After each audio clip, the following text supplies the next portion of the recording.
I lost 180 pounds on a meat-focused way of eating, and here's what I ate today. I was listening to Caleb this morning.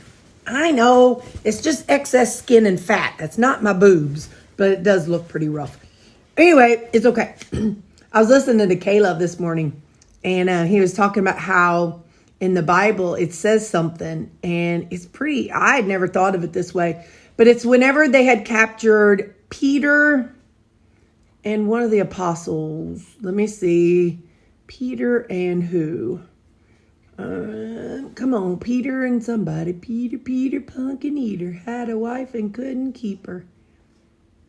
Many signs, Solomon's colonnade. Well, poop. It's Peter and somebody. It's Acts 5. Hang on. Well, anyway, Peter and somebody. It just says Peter and the apostle. I don't know who it was. But anyway, so Acts 5 verse 33.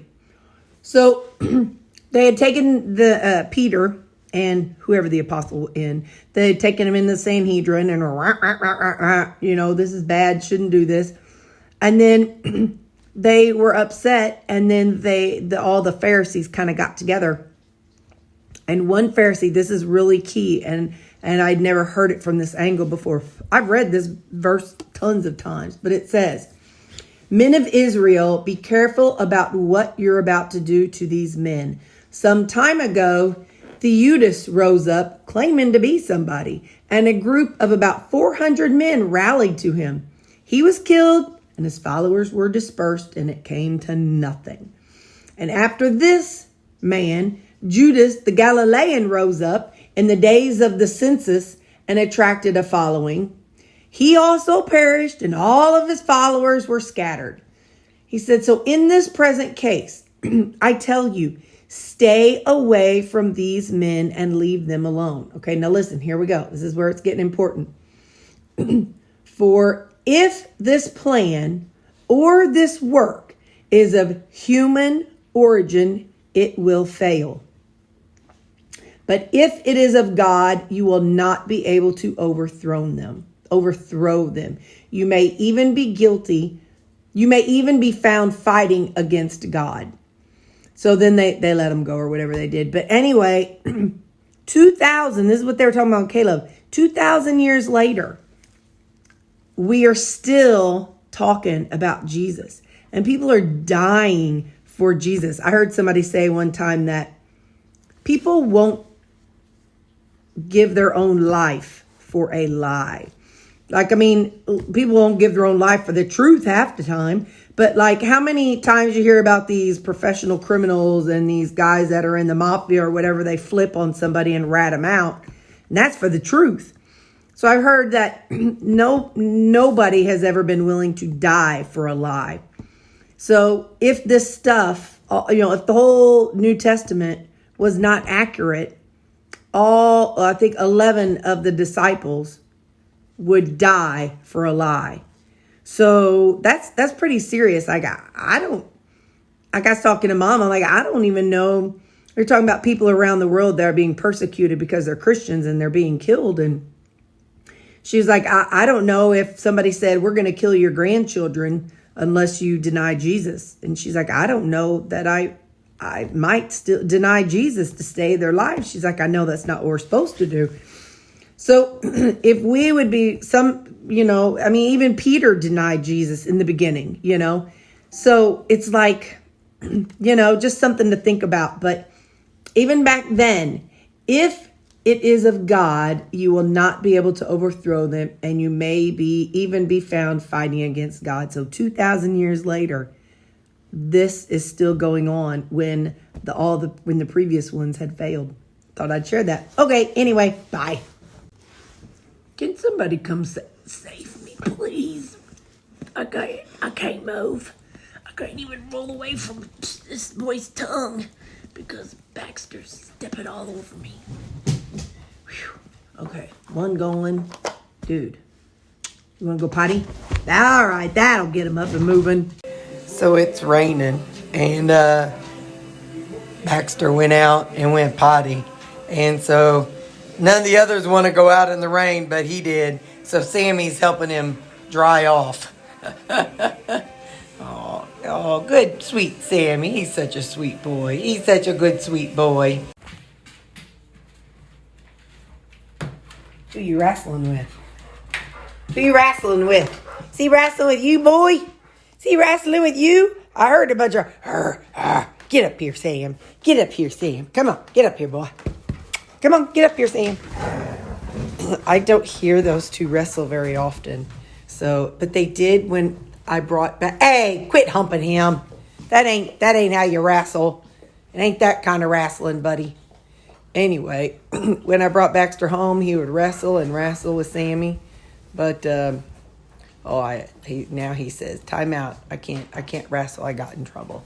So the wrestling is on. Oh no, he's got a foot issue. Get him, Max. Get him. Get him. Get him. Get him. Oh, get him. Baxter don't like to chase, whereas Callie wants to chase. So Sammy says, come on, come down here. Get him, Max. Come on. Come on, Baxter. Get him. Get him, Baxter. Get him. Now, if he wants to play King of the Hill, well, go get him, Sam. Come on, get up there. Oh, well. All right, got to get ready for work. Side note, it's raining, so sister is in the back porch because she don't like the rain. I think that's where she's at. Let's go see. Hang on. Are you helping us find her, Baxter? Roomba ran out of juice. Where's sis? Let's see. Is she in here? Yep, there's sis, because it's raining. So, okay, see you all at lunch. Maybe. It's raining, so how about I show you all here and then see what you think. Hang on. All right, so I have a salad, as usual. I always have a salad. So right there, got my salad. And then I took 2 burgers and I broke them up into bite-sized pieces.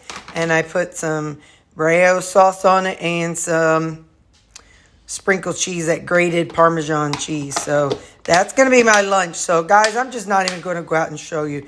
Just know that that's for breakfast, or that's for my brunch today. Y'all, it was a rainy day all day. I'm so proud of these kids. I come home and there was nobody in my house. So they didn't go out. 2 of them didn't go out this morning. Baxter did. But Callie and Sammy, they did not go out this morning. So I'm glad they held it. But anyway, so I come home and what we got here? I took 2 of the Mexicali chicken burgers. I broke them up into bite-sized pieces. And I microwaved some rutabaga, probably about a cup full of rutabaga with some red onions. And then I put the rutabaga and onions in my skillet and let that kind of heat up a little bit. And then I added some cabbage.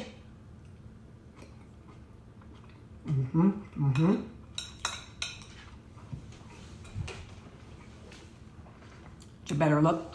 Then I added the 2 chicken burgers. I broke them up and I put them in there. And then, I told y'all my secret to keeping a better, cleaner skillet is after that all got done, then I put some fish sauce, some G-Hughes teriyaki sauce, some of that Melinda's Thai sweet chili sauce, and then a little drizzle of toasted sesame oil. But I do it in this thing. Then that way, I don't have to dirty up my skillet and get it all gummy. It just has the veggies in it. All right. Tonight is cookies and cream. In the past, I always thought this didn't taste as good as cookies and cream, but we're going to see.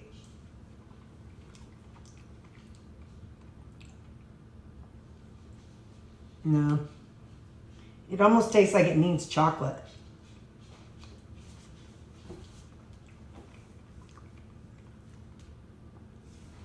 If you've ever had cookies and cream ice cream, you know the ice cream part, not the chocolate cookie part.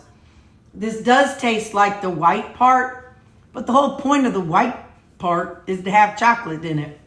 So this is definitely not very chocolatey. So what I did was I took 2 packages of cookies and cream. I just wanted to know, because I wanted to give it just cookies and cream and no other flavor.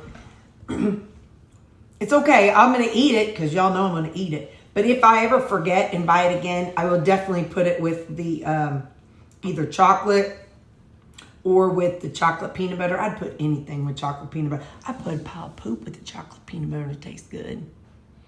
So that's my supper. Oh. I haven't had this in a while, but I have me some electrolytes back here. And now, listen, y'all got a couple short videos in a row. I'm just drained. I'm tired. Dadgum, I don't like this stinking rain and the dark. And I go lay down. I'm ready whenever he starts corralling me at 6. I'm ready to go lay down. I don't go sleep, but I lay there and listen to my Bible or watch some of y'all's videos or TikTok or something. So, all right. Well, I love y'all.